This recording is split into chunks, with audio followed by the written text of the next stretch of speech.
And buonasera a tutti. Good evening, y'all. Welcome back. It's another episode of What's the Scoop? We've got an NFL draft recap show planned for tonight. We've got several different related matters to discuss. Obviously, we heard that there's a quarterback that everybody was fascinated with that finally fell on day 3.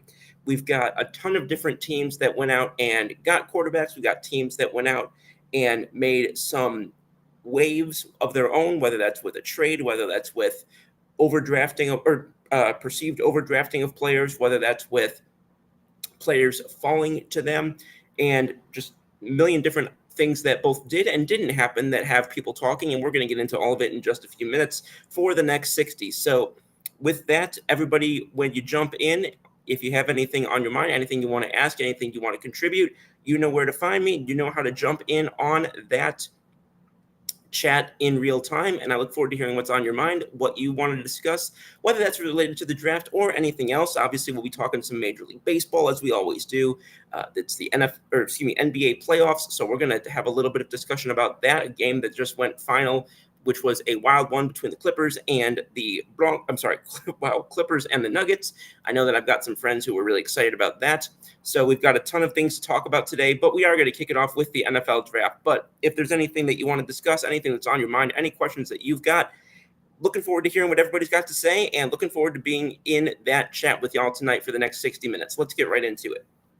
So the NFL draft concluded earlier today, and the biggest storyline throughout the whole 3-day period, which couldn't really kick off the show in any other way other than to mention the case of Shedeur Sanders. He was finally drafted today after what people perceived to be a much longer slide and slip down the board than they expected. He did go off the board today, 144th to the Cleveland Browns, and the Browns come away from the draft with not one but two quarterbacks that they picked up. They also picked up Oregon's Dillon Gabriel yesterday. We all know, if you've watched the show in recent weeks, y'all know that I am a fan of Dillon Gabriel. I know he's not the most physically imposing specimen in the world, and I know that he's got some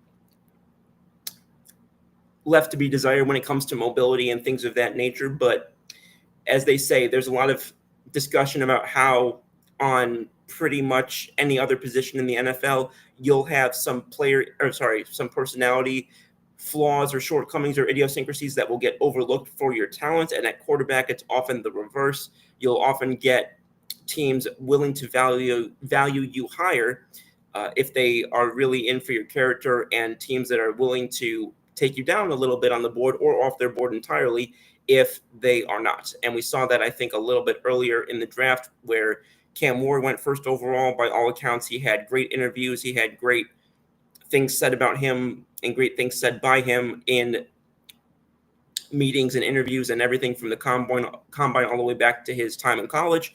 And that was clearly, as time was going on, it was very evident that that was not the case with Shedeur Sanders.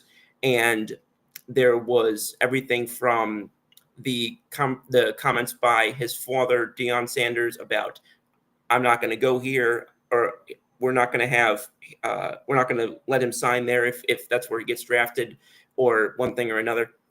And people pointed out the Archie Manning situation, or the Eli and Phillip Rivers situation back in 2004. I want to point something out, though, and I know that I'm not the only one who's pointed this out, but I do want to point it out. Those guys were either consensus number 1 picks or consensus at least top 3 or 5 picks. At no point did it sound like it was a unanimous in the bag fact and runaway assumption that Shedeur Sanders was going to go that high in this draft. A lot of people, myself included, thought he was a second-round prospect, or at least a late first-round prospect at the most generous. In my final mock draft, I had him going 21 to Pittsburgh. But you can't, in a quarterback class that is already as weak as it is, there's a lot of people who have said that they think he would have been the 7th or 8th quarterback off the board last year, like after Bo Nix. And that's in a draft that had a historically high number of quarterbacks going in the top 12, 14. So that being said, it was evident that people really concentrated within NFL circles, not media, not outlets that are about ratings or one thing or another, or that are really into the star celebrity of the Dion or of the Sanders family, but people who are actually looking at putting this guy as the center of your franchise for the next 4 or 5 years on and off the field. It was very evident that there was an absence of teams that saw that their level of needed a quarterback, whatever they perceived that to be, was going to lead them to Shedeur Sanders to fill that space. Now, there already were not as many teams this year with a dire quarterback need that there usually are. We saw teams come in like the Steelers, obviously the Titans, who we knew were never going to take him because they were taking Cam Ward first overall. I didn't agree with that approach, but that is what we pretty much knew they were going to do for a long time now. And then you start going down the line, and the Steelers for a while have believed to have some sort of nudge, wink, wink agreement with Aaron Rodgers. And if you're already bringing in Aaron Rodgers' personality, I don't think even Mike Tomlin is going to want to put both him and Shedeur Sanders in the same quarterback room.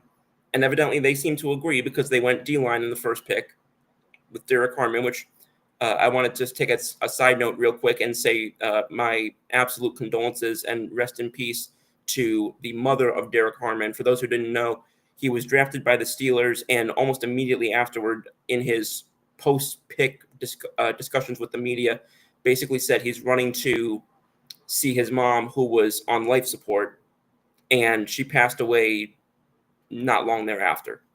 So definitely one of the more heartbreaking stories of the draft, and just it. So that whole component of it, I'm looking forward to seeing how Harmon does, and obviously grateful that his mom got to see him and know that he got drafted by Pittsburgh.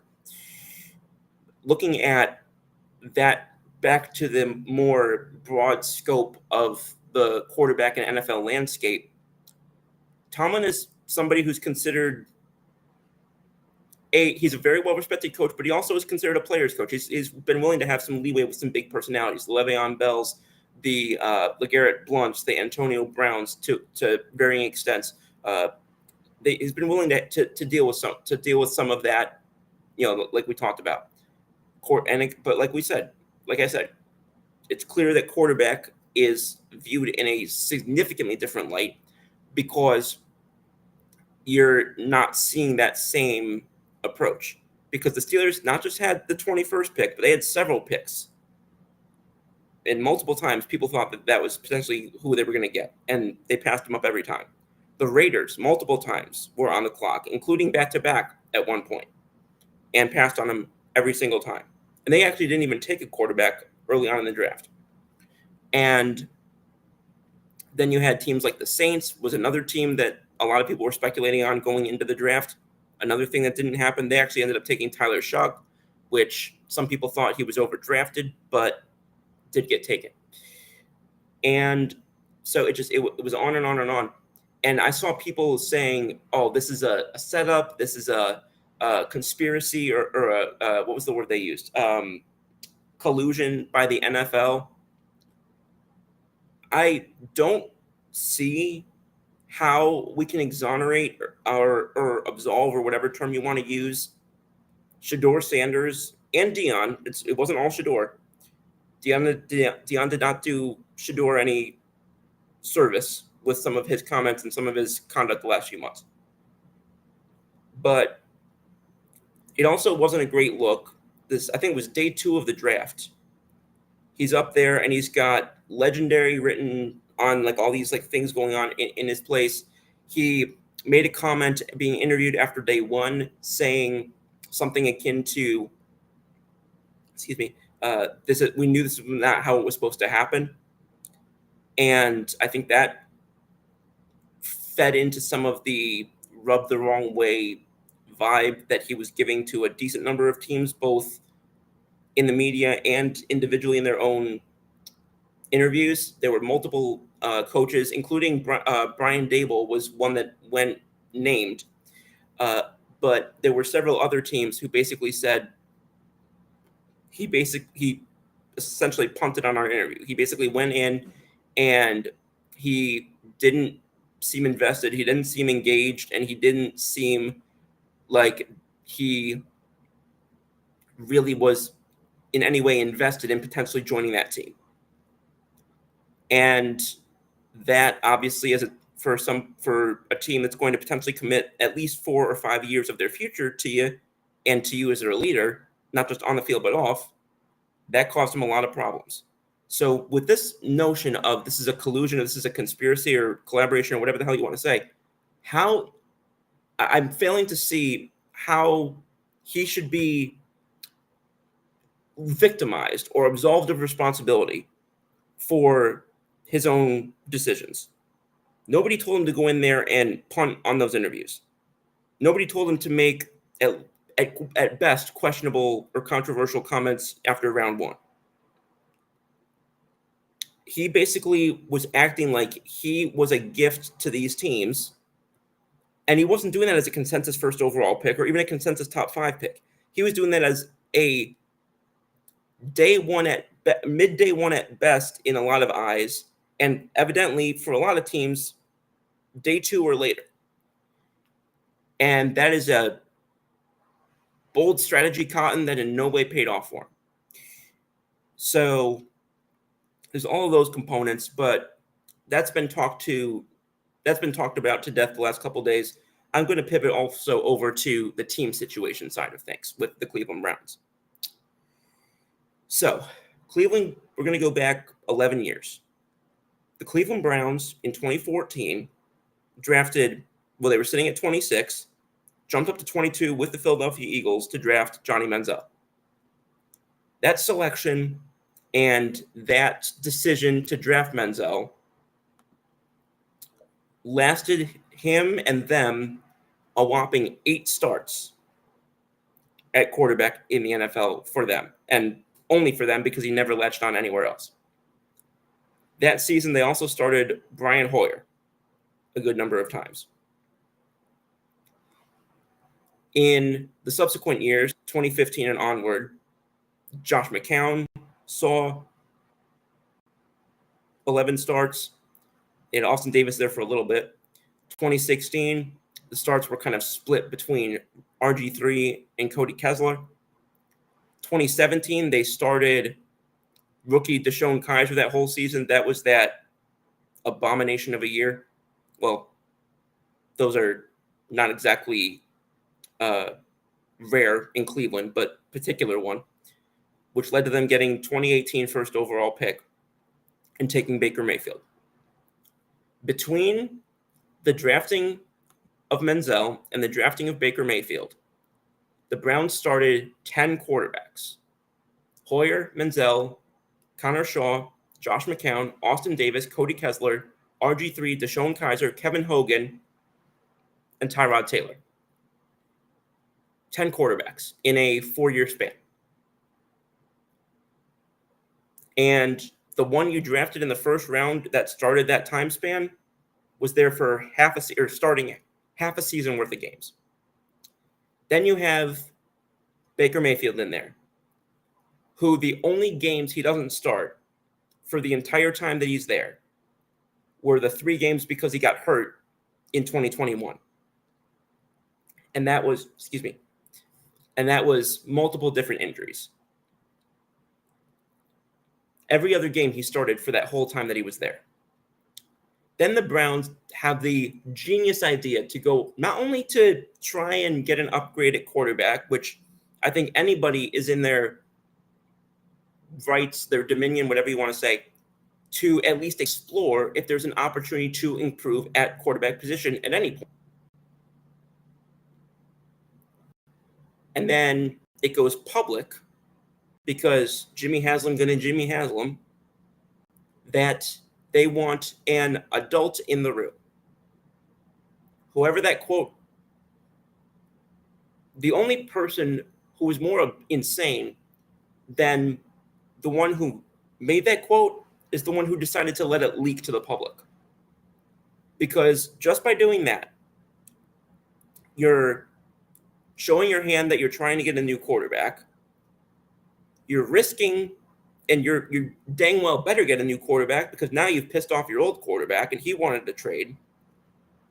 And you landed on, there were a decent number of quarterbacks available. You didn't know what was going to happen with Russell Wilson. You didn't know what was going to happen with some of these mid-tier guys. And you were going into a quarterback draft that was a decent quarterback draft. If for whatever reason you wanted to restart the clock and draft a new rookie, whether that was first round or later on. And instead, your genius idea, after these two boneheaded moves, was to go and guarantee a 100% contract over $200 million for the first time ever to Deshaun Watson. And again, we already know Deshaun Watson's situation with the myriad situations of sexual misconduct for which he was being investigated. I'm just going to focus on this from a quarterback standpoint at first. This man had not played the season going up. And when he had last played in 2020, they were 4-12. Now, I know win-loss is not a quarterback stat, and some of his numbers were not bad. 4,800 yards passing, 33 touchdowns, 7 picks. I'm not knocking his arm. But at what point, knowing that suspension was in the conversation, and I know this has been talked to death, but I'm bringing it back up for the main reason because once that happened, once they went and they made this massive commitment, since then, this was 2022, so we're dealing with another 3-year span since then. 8 quarterbacks, including Watson, have started for them since then. Jacoby Brissett, Watson, Joe Flacco, who was actually the best of the bunch, Dorian Thompson-Robinson, who's now an Eagle, P.J. Walker, Jeff Driscoll, Jameis Winston, and Bailey Zappi. Most of whom are at best third-string quarterbacks on most teams. And so your idea to get a quarterback in the room and to guarantee the most money ever to an NFL player, and your decision to draft Johnny Manziel, those two decisions where you thought you were locking yourself in at quarterback, ended up leading to a combined 18 starting quarterbacks for you. So, from that vantage point, I do understand the decision to double dip at quarterback this year. I do understand the decision to go get Dylan Gabriel, and then when they saw that Shedeur was available 5th round, 144, I do understand in a vacuum those two decisions. However, you have made complaints in the past. You punted on Manziel, validly so, but you picked Manziel and then punted on him. You punted on a quarterback because he wasn't an adult in the room, who was your most stable quarterback over the last couple decades. And then you went and you got your adult in the room in a guy who's literally got the longest rap sheet for a quarterback in recent memory.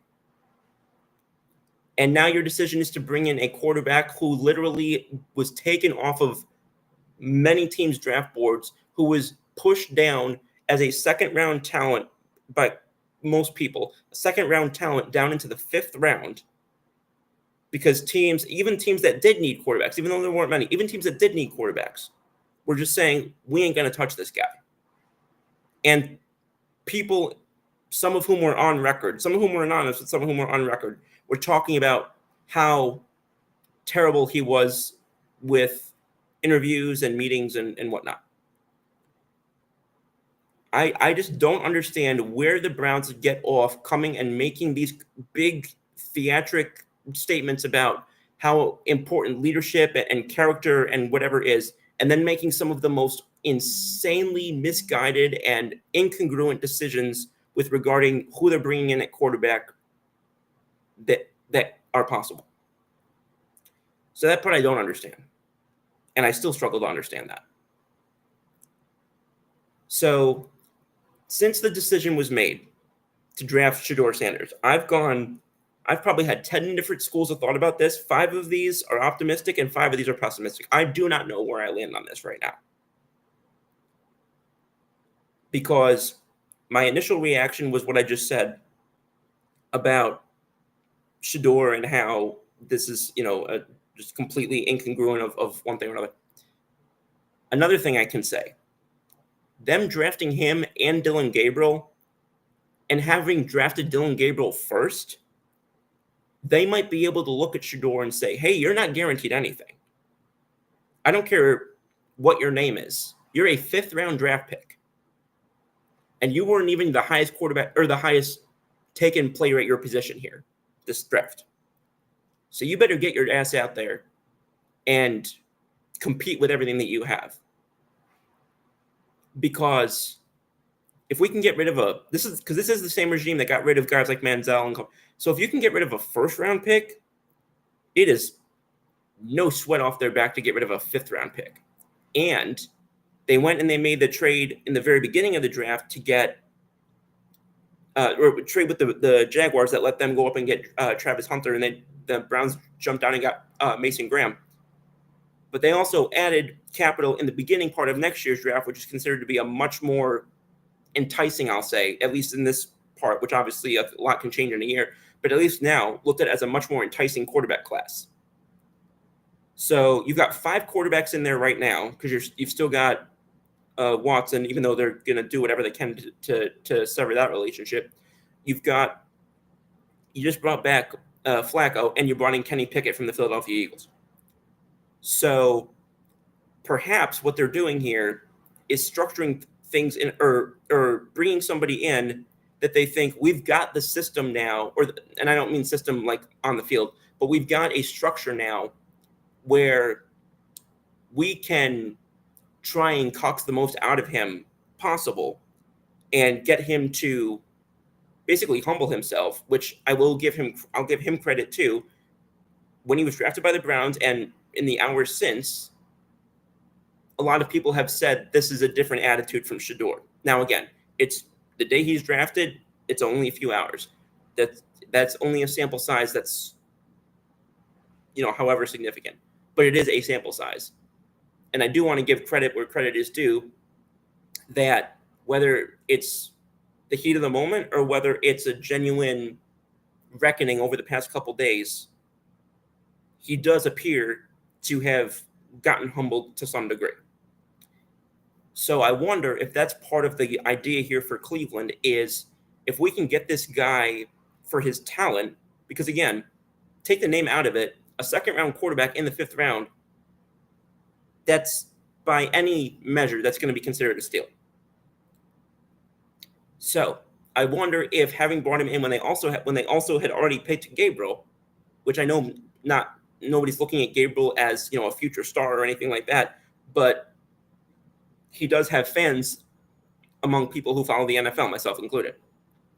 So that is something that I had that crossed my mind as well. And if something like that manifests itself, then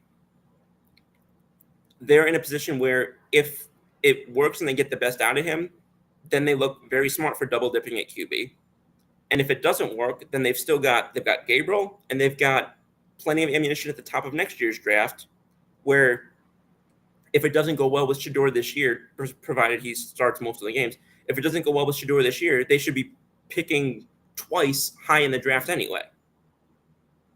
So that's my thoughts on that. I'm going to jump in on the comments real quick because I know I've been talking quite a bit. My buddy Graham says, imagine being so entitled you say you don't want to play for X teams. Yeah, again, like I said, I have the issue with that on both Dion and Shedeur. And Graham says, Eagles are signing Florida running back Montreal Johnson Jr. I'm going to have to look into him. I'll be very honest. Most of the guys who were not graded as consensus draft players, really 5th round and up, I have to do more work on as I see the names come in. But I appreciate you letting me know that, because I'm the last guys that I saw who were undrafted free agents who went off the board were Shedeur Sanders, who went to Tampa Bay, and that quarterback who went to the Chargers, whose name is escaping me right now. Yeah. So thank you for letting me know that, Graham. I'm going to look into him when I get the chance.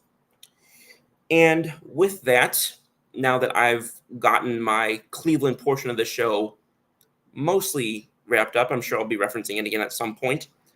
But I did get a chance to sit back and look once the dust settled, the confetti had fallen, however you want to paraphrase it, to look at some of the drafts that teams had and the collective package in which they brought over the past 3 days, 7 rounds, however you want to put it. And there definitely are a few teams that stuck out to me on a positive note. And then there are 1 or 2 teams that I just looked at, and the more I went down their board, the more my jaw dropped, and not in a good way. And it's pretty hard to get my jaw to drop because I have TMJ issues. So that being said, I'm going to start because I just kind of got heated on the Browns. I'm going to start and go on the positive side with the teams whose drafts I liked the most. The first one, and pure objectively stating, the New York Giants. The Giants got a player at number 3, first and foremost, who in most drafts I believe would have been the number 1 overall pick. You just happen to have a unicorn prospect also in the same draft, and a team picking first overall who was desperate enough at a quarterback that they would have taken a quarterback no matter what. And unfortunately, that's the situation that you find yourself in when you've run your team as poorly as Tennessee has run theirs the last few years. But they got a first overall caliber talent at number 3. They got a quarterback that I like in Jackson Dart at 25. They did jump up to get him, and I know some people didn't like the fact that they jumped up, or they jumped up as high as they did, or that they gave up what they did, or whatever. But that 5th round option that you get on a first round contract that you don't get on a second round contract, I think does have value in what they gave away to move up that spot. And I spoke highly about Dart recently when I talked about some of the quarterbacks in the draft that I liked that weren't the Cam Ward conversation. And then you continue to go down the board. And the Giants have not had a well-regarded O-line in recent memory. And if you're going to take a quarterback, you dang well better be ready to support him. They bring in Marcus Embo from Purdue. Many people think he should have gone 2 rounds earlier than he did, and they snake him in round 5 at pick 154. He was a consensus fringe 100 player. I know plenty of boards that had him in the top 80s. I know some that had him a little bit lower, but his biggest strength was his run blocking. But he is well positioned to pick up a heavy role right away with really no other position locked down by a highly reliable player from this past year other than Andrew Thomas at left tackle. And,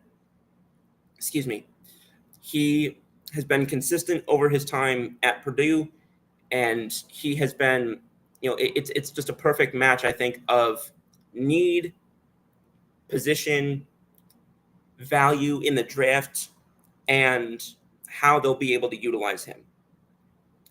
And then you jump down, and they brought in a tight end who has been consistent in the passing game, in the pass blocking game, in the 7th round. I know 7th rounders are not usually looked at too much, but this is a top 10 tight end in the draft. He is considered one of the top pass blocking tight ends that were available. He was out in Nebraska. Thomas Fidone II. I think I forgot to say his name. So Thomas Fidone II. He has never recorded, according to Pro Football Focus, never recorded a single game pass blocking grade below 67.4. So basically, just showing the level of consistency where even if he hasn't been great, he's been consistently good or above average. So you have that with him as well. They brought in another guy that they managed to get, and I was talking about the run blocking earlier. They needed a guy to replace Saquon Barkley. Obviously, they didn't have the success in the running game this past year, and we talked about how, with the whole Saquon deal, talked about how the Giants need to build up their line if they're going to be able to have that position and that running game kind of flowing again. And they go and they get that running back to be sort of the centerpiece of that by picking up Cam Scatabo out of Arizona State, getting him in the 4th round when a lot of people thought he should have gone in the 2nd. He was the 3rd running back on the board, according to this board, which the board I'm referencing is Pro Football Focus. He is considered to be not elite speed, but he has a lot of traits that transfer well to the NFL. He was successful in both gap and zone schemes this past season, and the only running back besides Ashton Ginty, to force more than 100 missed tackles on the ground last year. So I think that the collection that they brought in, it addressed need. It was picking up on guys who fell further than they should have. It was getting pieces that fit together, not just the best players available, but pieces that fit together. I'm looking at guys like I mentioned, Embo and Scatabo. I think that those were 2 very solid additions in getting that run game going, which will take some pressure, I think, off of Jackson Dart when he starts to get his in his flow going. Obviously, there were some issues offensively with Ole Miss. He has accuracy down the field, and he is I talked last week about the metrics that are considered most most consistent in projecting success or lack thereof, coach or college to the NFL. And Jackson Dart ranked in the 94th percentile on early downs and top 89th percentile in most of the other metrics as well. So this is a guy who is very projectable toward the NFL, not necessarily right away. And some people did think he was overdrafted. But again, when you have the need that you do, a lot of times you're going to overdraft a quarterback. And the key is also what you're going to do around him. And I really like what the Giants did around him. They are one of my favorite drafts this year. And I also don't want to forget, they did draft a couple of defensive players. They picked up at the end of the draft, they picked up Corey Black out of Oklahoma State who is he's a corner. He is, again, they got this pick from Buffalo. He's not got anything really that's elite for where he was selected, but he does add in another defensive back to that room, particularly in zone coverage. He forced 13 incompletions last year and stopped 5 times in coverage. And then they added an interior lineman, round 3, another guy who went later than consensus boards seem to think that he should. Darius Alexander out of Toledo. He was considered by a lot of boards to be a top 50 player, and his grade this past year was ranked 3rd among all interior defenders in this class. They got him at 65th overall. So players that they added on both sides of the ball, both sides of the line of scrimmage. And again, like I said, players that I think are going to play off of one another very well.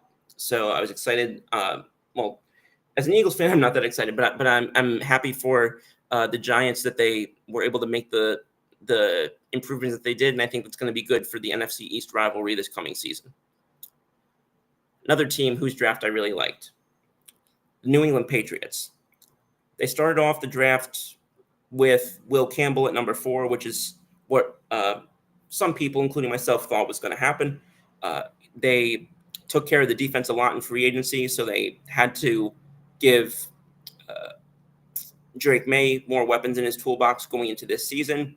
He, as a lineman in the SEC, he played for LSU, and he played for 3 years, and he is considered one of the top pass blockers that were in the whole FBS at that time for that duration for the last 3 years, and is going to be essential, I think, in helping give some protection to Drake May as he continues to develop and help get some stability in there, not only for him, but for Coach Vrabel, who obviously is a very well-established head coach, but is coaching his first year in New England.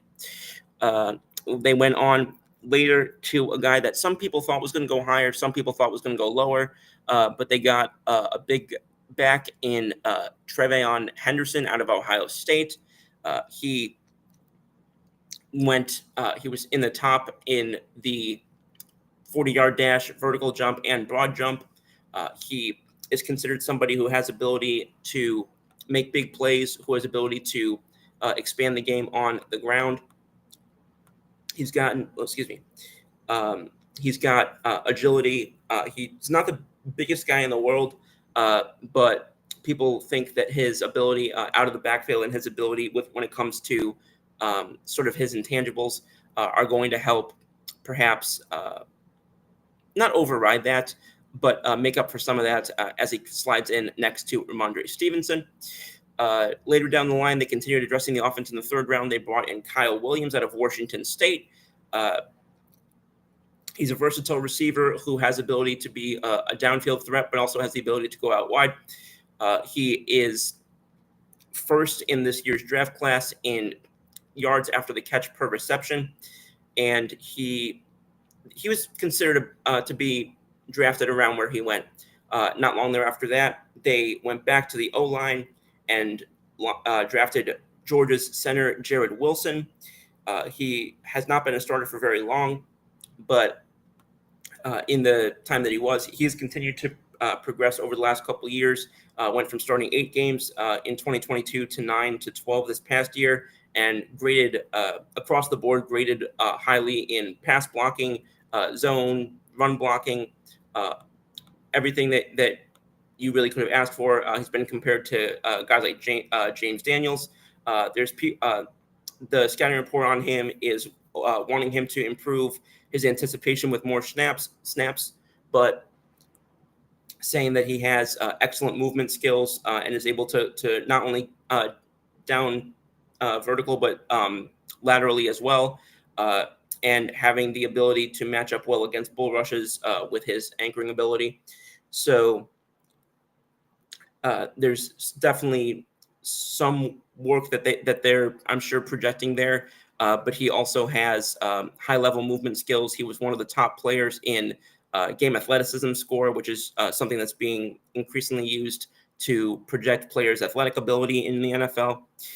And then from there, they mostly focused on defense the rest of the way. Actually got a couple of special teams players as well. But they went defense for a good chunk of the way. They went Craig Woodson at safety, drafted him a little higher than some people thought that he was going to, but he added depth behind guys like Peppers, Mapu, and Kyle Duggar. He had a very high regarded season in both run defense and coverage. He has above average size and is another guy who's considered to be highly athletic. Matching him on defense is Joshua Farmer, Florida State defensive end, or I'm sorry, interior defensive lineman. Excuse me. He is more depth on their D line that they got in the 4th round. Got 6 sacks this year. Hit the quarterback 3 times in 17 hurries for not a fantastic pass rush grade, but a good one to get here in the late-ish 4th. And then 5th round, this was one of this is a pick that a lot of people have loved, and myself included. Going back to LSU, Braden Swinson, edge rusher. A lot of people thought he was going to go in the 2nd round. They get him here in the mid-5th. He is considered, he's considered one of the top pass rush defensive ends in this draft, and posted elite numbers in that regard this past season and in winning his pass rush matchups. And then the last couple of picks they made, over the last few picks they made, they got a kicker in Andres Borrajales out of Miami. who made all but one of his field goals this past season and all 62 of his extra point attempts. Of 6 attempts that were over 50 yards, he hit all but one of them. And he also was joined by a long snapper that they picked up in the 7th round, one of their final picks. They got Julian Ashby out of Vanderbilt. He was a long snapper who originally started at Furman, and he basically was charted. It's not very easy to chart long snapper ability, but he was posted with a clean record on punts this past season with Vanderbilt. And then the last 2 guys they picked up that I haven't discussed yet, tackle out of Missouri, Marcus Bryant. He wasn't ranked very highly, but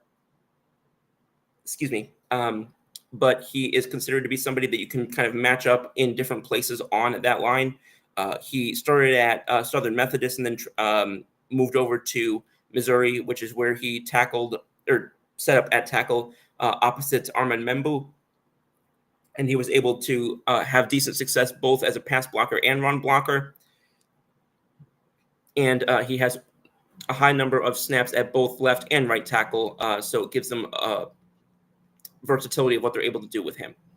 And then they also had the last pick in the entire draft, which was Memphis corner Kobe Minor.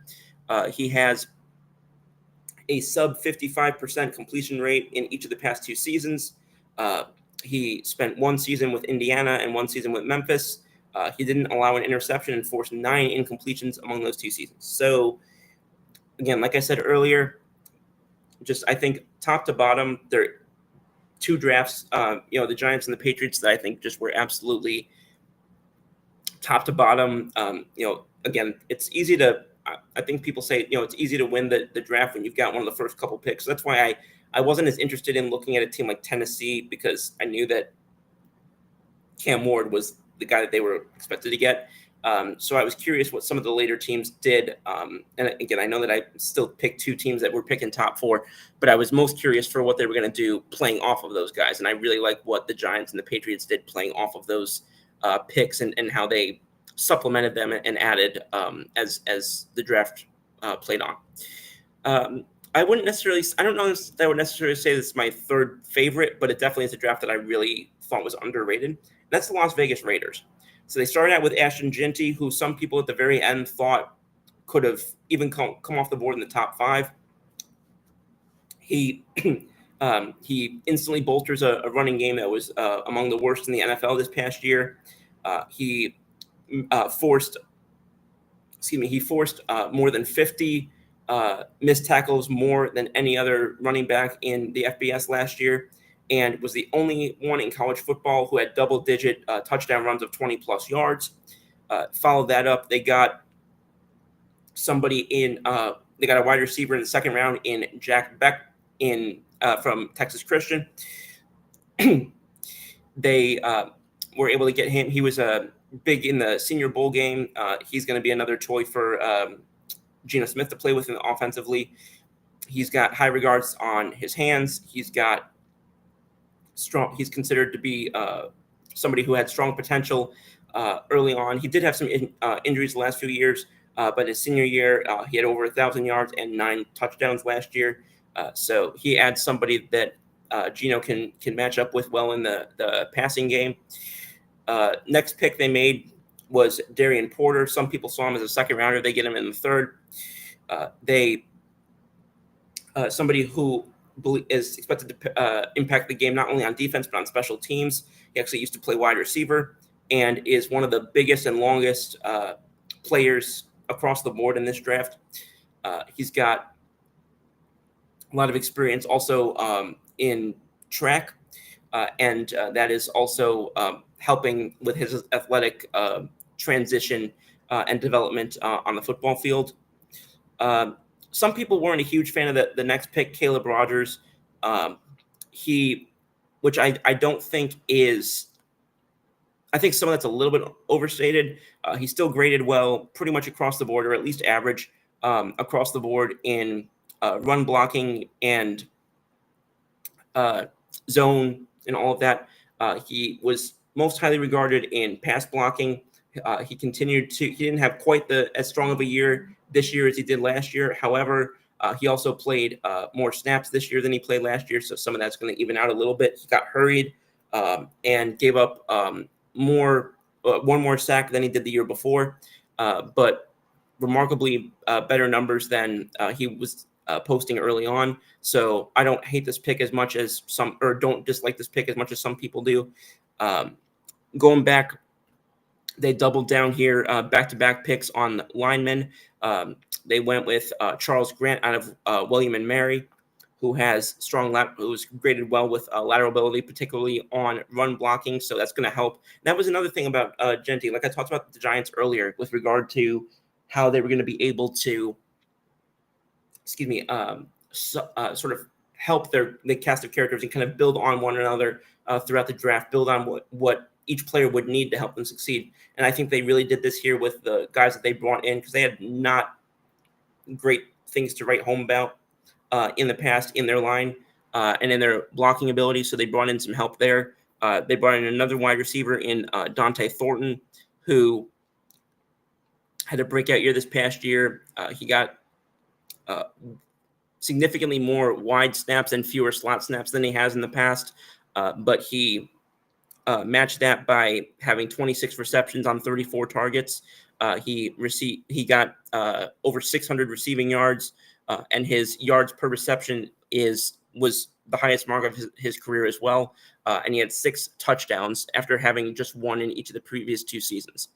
So he had a significant improvement this season, and in my opinion, I think was a good get in round 4. There was some split on the next pick, which was Tonka Hemingway, defensive interior lineman out of South Carolina.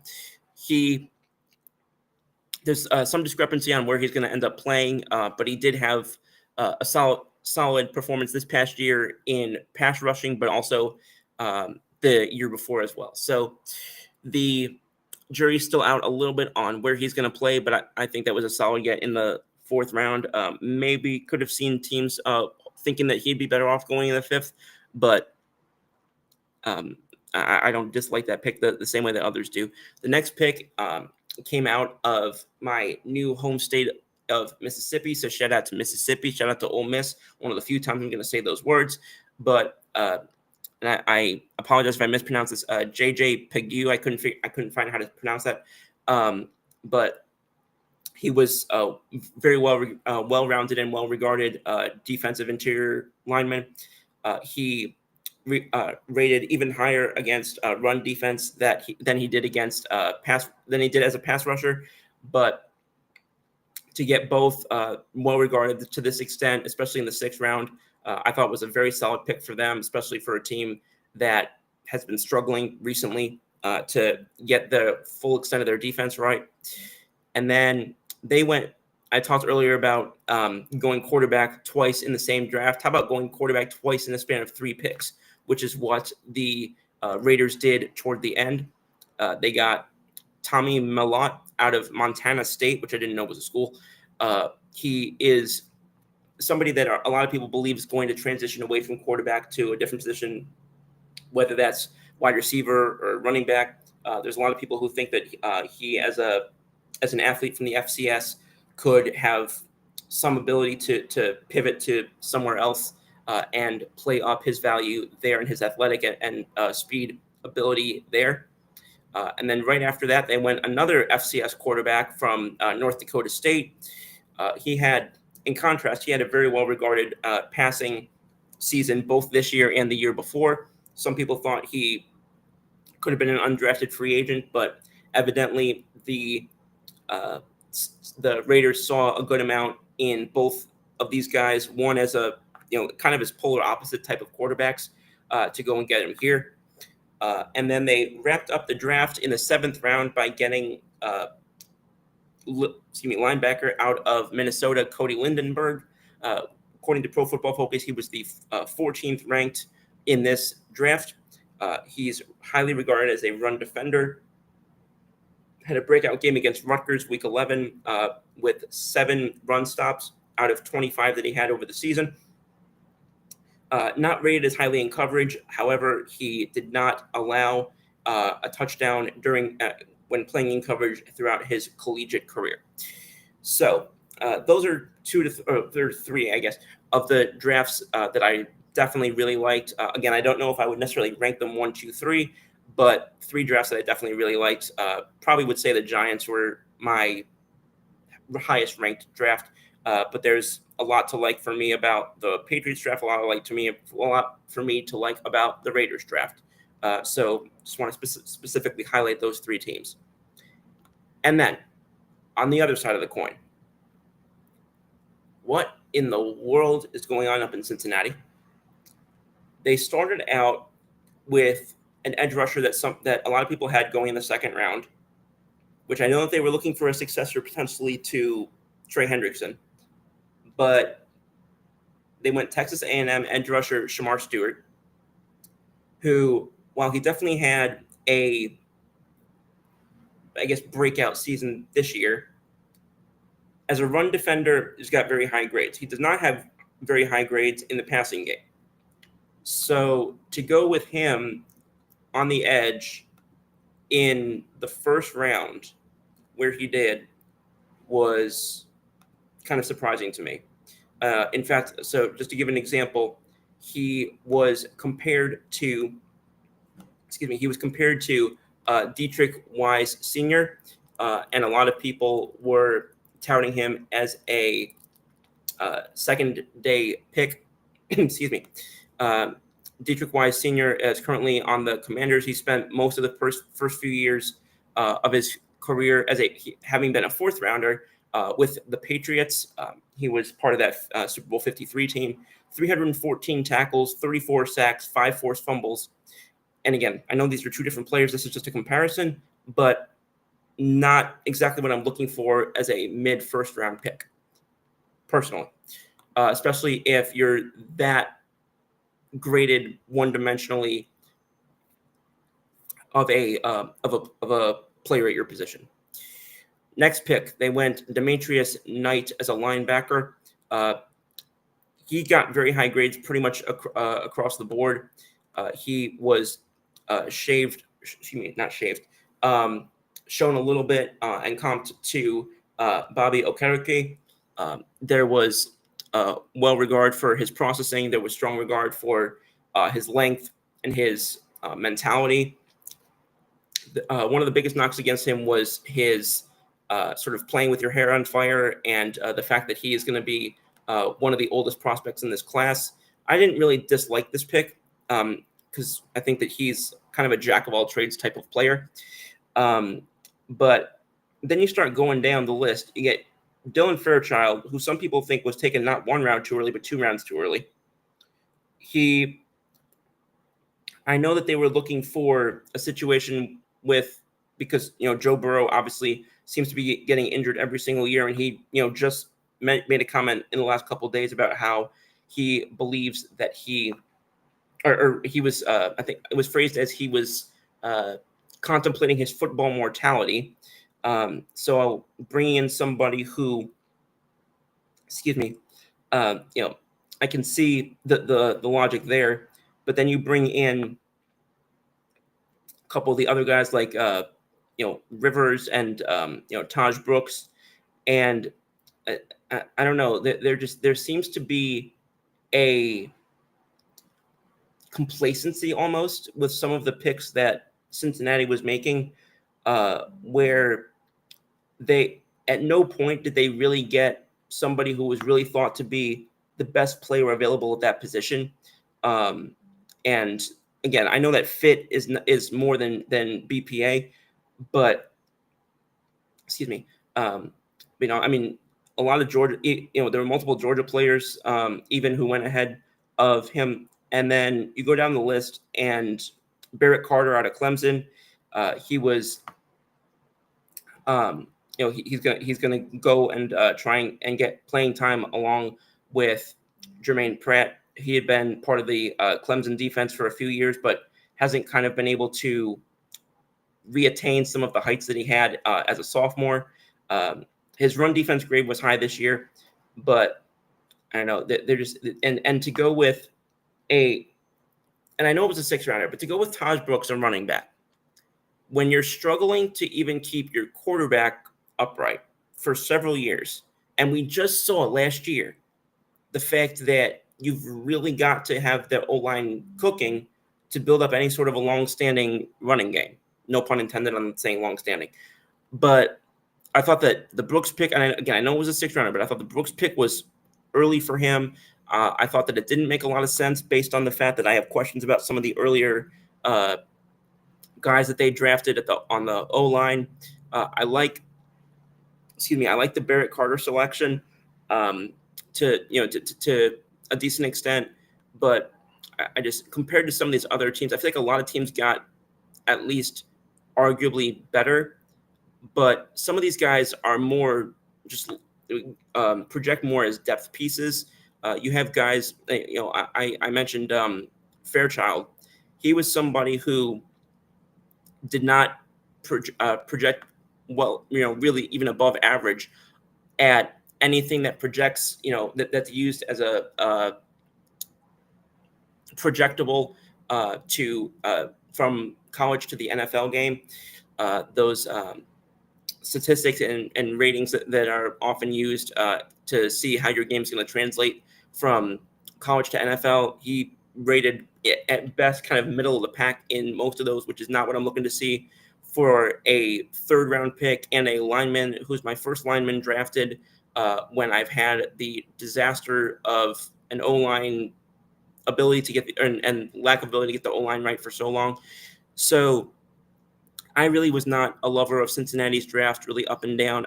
There's a couple of players that I definitely don't dislike, but I question how their game is going to translate to a long-time ability within the NFL game, especially a couple of those offensive linemen.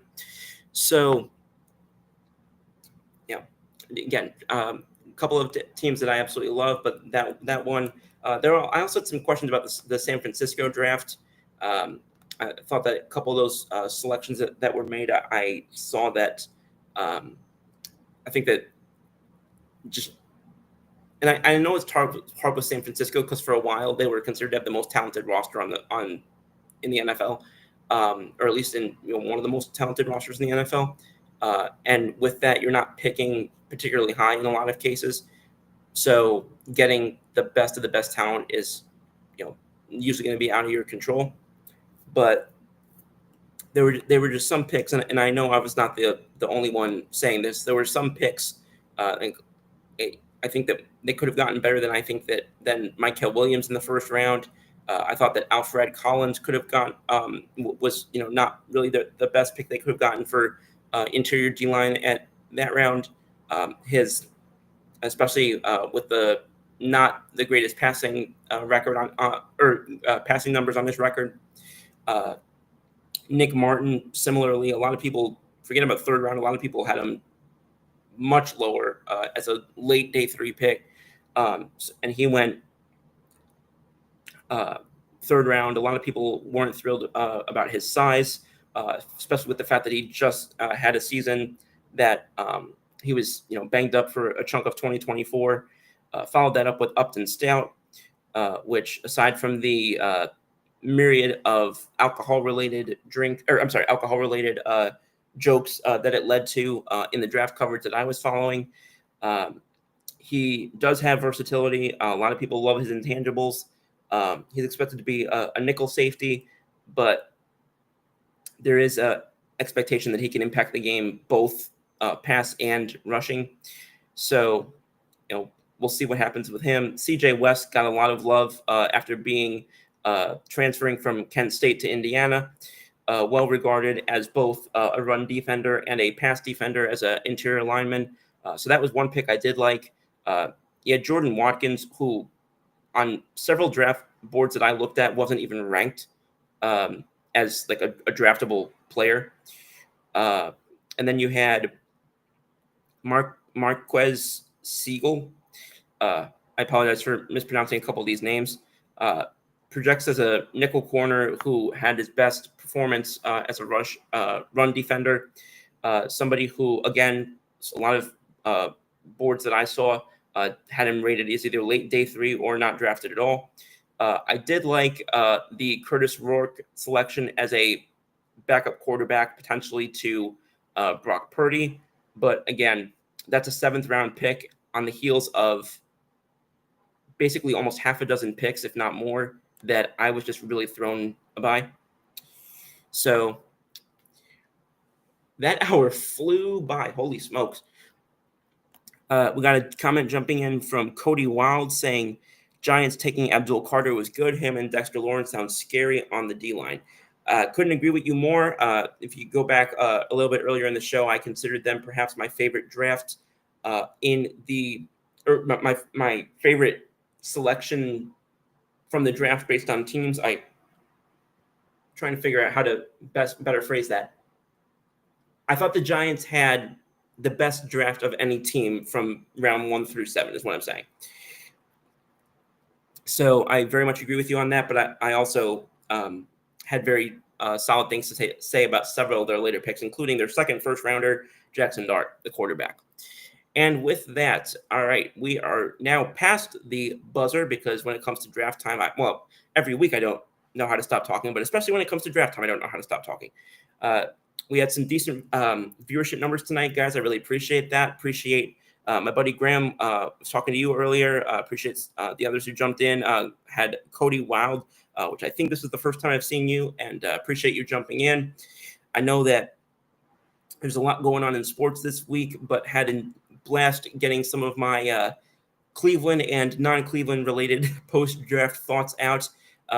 Also want to give a massive shout out real quick to Sports Ethos and my buddies Brandon and Will and the whole crew over there who had me on for draft coverage on Thursday for day 1. We had a lot of fun, had a lot of good conversation. There's a lot of great guys there. You're going to be seeing some of them very soon on this show. Oh, also, I was just talking to the 49ers. I'm going to jump in on this real quick, this breaking news before I sign off here. But 49ers safety Malik Mustafa, who was believed to be the replacement for free agent safety Loss Talanoa Hufanga, tore his ACL during San Francisco's regular season finale and is not expected to be ready for the start of the 2025 season. So safety suddenly becoming an issue. So that might contextualize the selection more of Upton Stout and Siegel. Again, still not sure that those were, the optimal picks in that selection, but I do understand the need there now more, especially in the wake of that injury news. Anyway, as I mentioned, you're going to be seeing those guys from Sports Ethos making appearances over here very soon. I'm looking forward to that very much. Thank you guys again for having me on Thursday. And guys, thanks again for tuning in tonight to hear my thoughts on the NFL draft and the recap. Obviously, it all comes down to Sunday afternoon, as my grandfather loves to say. So I'm looking forward to NFL season starting. It already feels like it's been forever since I watched a football game. And I'll be back next weekend. Same scoop time, same scoop channel. Before the last part of that, Cody Wild says, ouch. If Niners had a good, healthy defense, they'd be Super Bowl bound. Yeah, it's an unfortunate injury. I don't know that I entirely agree with you on that. I don't think this is the same team that it was a couple of years ago. And I think that they've got more questions for me now than they did a couple of years ago, especially with some of the other teams that have been improving, like not only Philly, but Detroit, Washington, among others. But no doubt agree with you that the health of this defense, or the lack thereof at times, has definitely hindered their ability to finally get that last piece of the puzzle in place to go and win that elusive first Kyle Shanahan ring. And with that, I will see you all next weekend. Thanks again. Same scoop time, same scoop channel. Scoop out.